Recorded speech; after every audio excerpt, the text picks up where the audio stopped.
Sa inyo rin namin nalaman yung pagkatanggal sa pagka-redact ng at least 2 pangalan na sangkot dito sa war on drugs Aguirre and Bato.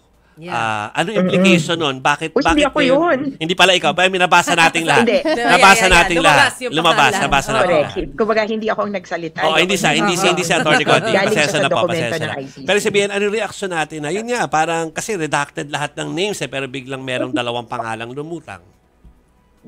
Ibig sabihin, matindi talaga yung role at kahit pa i-redact nila, hindi mo na, parang, paano mo pa sasabihin na the blank, blank, blank, blank, blank, ordered and implemented along the way, pag nabanggit yung command memorandum circular, sino pa bang blank, blank, blank?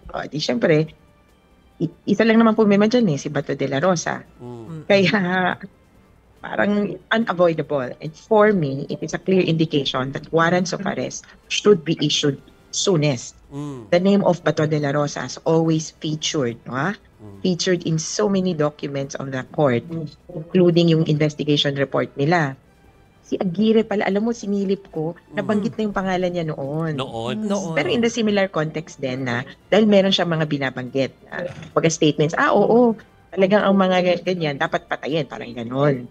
So, kasama siya nung incendiary speech.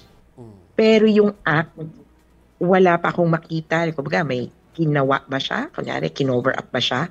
Wala pa, pero kailangan aralin yun. Depende din sa context ng mag-ano ba tayo sa redacted. Pero yung hindi redacted, yung kitang-kita, may sinabi siya na pabor sa war on drugs.